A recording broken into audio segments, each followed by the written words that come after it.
Hey everyone, apologies for the awful audio quality, but as I'm recording this straight after the ESO Anniversary event, I'm not home yet. In this video, I'll talk about everything I found out about scribing and how I think it will affect tanking. And I think it's gonna affect it a lot. Well, mostly tanking, because I couldn't help but comment on some healing stuff, since these two roles are so intertwined. I managed to get like 40 minutes of playtime on my own, during which I was just reading through the different scribing abilities, and then another hour during which we played through the new trial. So I didn't mess too much with scribing during that, because we all had to hurry up and make setups, because the point was just trying out the trial. So it was better to stick to skills we already knew. But I did scrap Magicka Chains from the single target soul magic ability, because it seemed like a straight up improvement from Silverleash, as I was playing an Arcanist, so it helped with sustain a lot. We weren't allowed to record anything, so this video is just going to be me yapping about stuff I remembered. And I obviously did not remember everything, or even had a chance to try everything out. I mostly skipped the scribing skills related to bows, dual wielding, and two-handed, because it's not what tanks usually use, so I decided to devote my limited time somewhere else. Keep in mind that numbers are all over the place, and we were told they're mostly placeholders. There are 11 scribing abilities so far. 1 for each weapon skill line, 2 for soul magic skill line, 1 for fighter's guild, 1 for mage's guild, and 1 for assault skill line. There was no ability for the support skill line, and I don't know if it's intended or if it simply wasn't finished on the preview build. In each of them, there will be 3 rows in which you choose different options, with the first row usually being the most important, as it could completely change how the ability works, second row having a lot of variety, and third row being just buffs and debuffs the ability will apply. So, the scribing skill related to one-handed and shield is a shield throw. In the first row, I was able to choose stuff like taunt, pull, knockback, or multi-target. So the shield could bounce to 2 additional enemies. So for example, you can't make a multi-target taunt. You have to commit to one of these. It has a range of 28 meters, which did not go down when I made a pull ability out of it. So if they don't change it, this ability will be the chain with the longest range, as all others, like Unrelenting Grip and Silverleash, have 22 meters range. In the second row, we had stuff like healing whenever the shield returns, resources when it returns, or instead you can make it bash enemies, so combined with the multi-target from previous row, you can make an even better crushing shock, since it's also 28 meters, but it bounces and bashes more enemies on top of that. You could also make it apply a 20-second dot, which would continuously apply weapon enchantments, kinda like what Elemental Blockade already does for distraction staves. This second row also always has an option of choosing class mastery, no matter which scribing ability it is, so this isn't specific to shield throw.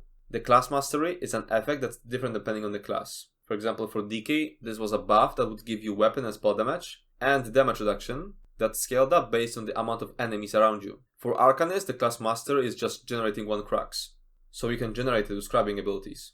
Templar's class special is granting armor but also slowing you down. Warden's special is placing a slow on the ground, and then charming enemies when it expires. And if the enemies cannot be charmed, which is always going to be the case against bosses, it's going to restore stamina and magicka.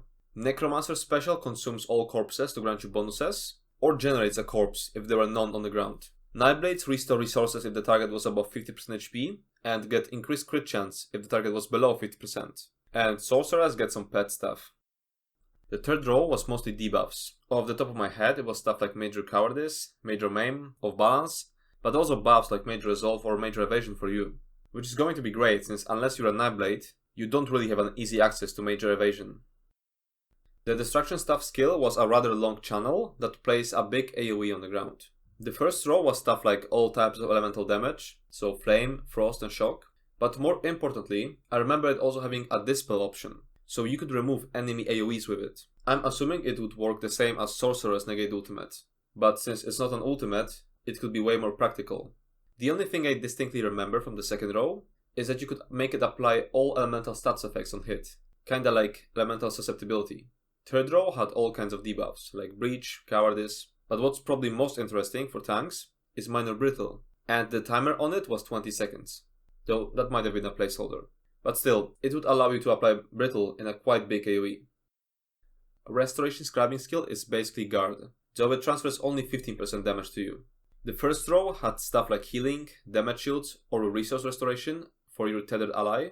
Second row had more unique stuff, like granting you and the target 8% block mitigation and block cost reduction, or transferring 1 ultimate point from you to the target per second. Third row was once again minor buffs and debuffs, and one of them was actually Minor Brittle. So you could apply Minor Brittle to enemies just by touching them with a tether between you and the ally.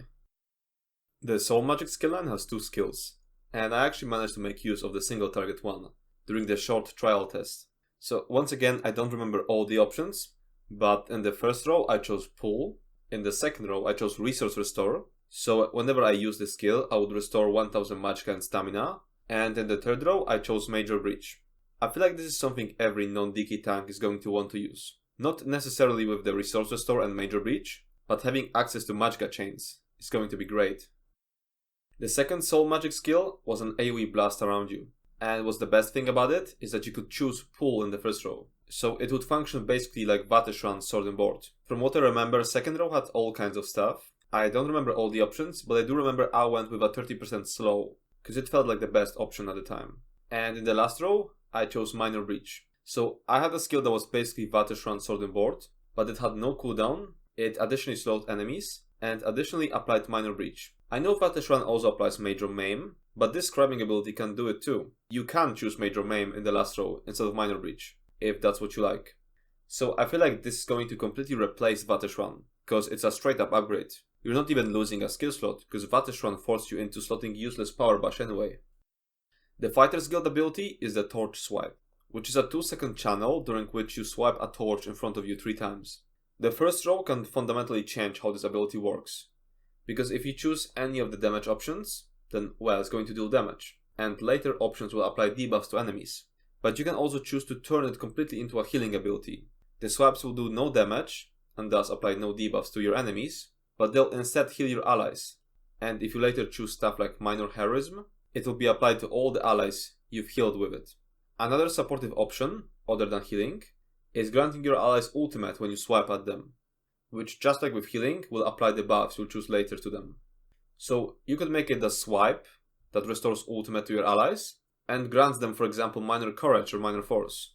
The one cool thing I remember from the second row is that you can make it so the swipes grant you 30% damage reduction for 2 seconds, whenever you hit anyone with it, be it enemy or ally depending on the first row you chose. But then again, this is probably a placeholder value.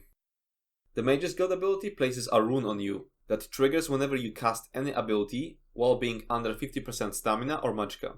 In the first row you can choose stuff like damage around you when it triggers, healing around you when it triggers, damage shield, etc. You can also choose taunt, but it's still not an AoE taunt. The description said it would taunt one of the enemies hit by the explosion, and I did not have the time to test to see how exactly the targeting works. The second row had many things which I've forgotten by now, because I hyperfixated on only one of the options. This option makes it so that triggering the rune places an area on the ground, which will continuously trigger the effect you'll pick in the third row, kinda like Zena's Empowering Disc. And the effects from the third row were stuff like Minor Resolve, Minor Courage, but also Minor Force. So obviously the thing that piqued my interest the most was the idea of creating a ground AoE that constantly applies Minor Force to your allies. And since healers already have to keep one of their resources below 50% for Pearls of Elnathay, they could easily make use of this Mage's Guild Scribing ability. Though I'm sure there's gonna be way more useful combinations than just the Minor Force ring. You could for example make it apply Minor Courage, if you don't have an Arcanist in your group. The Assault Scribing skill is Trample, which is a channel during which you summon your mount to charge in front of you. This seems super interesting specifically for tanks, because it's an assault skill, so it can proc Powerful Assault, giving us a lot more options than just proccing it with Vigor or Caltrops. From what I remember, the first row had stuff like knockback, stuns, and different damage types, but I focused on the other rows. The second row had an option to make it guaranteed to apply Sundered, Concussed, and Hemorrhaging, which means that by sending your horse through a trash bag, you could apply Minor Breach and Minor Vulnerability for 4 seconds. It also had more specific stuff, like prolonging your continuous attack buff, the one you get for capping stuff in PvP. The third row had the usual debuffs like Minor Vulnerability, Minor Cowardice, Minor Mangle. I think it also had Minor Breach, but I don't remember it exactly. Now, towards the end, I want to come back to the weapon skill lines that aren't typical for tanking. Though, as I've already said, I barely look at them. But I did see 3 things. The Bow Scribing ability can taunt, the Two-Handed Scribing ability can taunt, and the Dual Wield Scribing ability has an option to apply a debuff that increases enemies' martial damage taken, so it can be quite interesting. And that's it for this video. Thanks for watching and see you next time.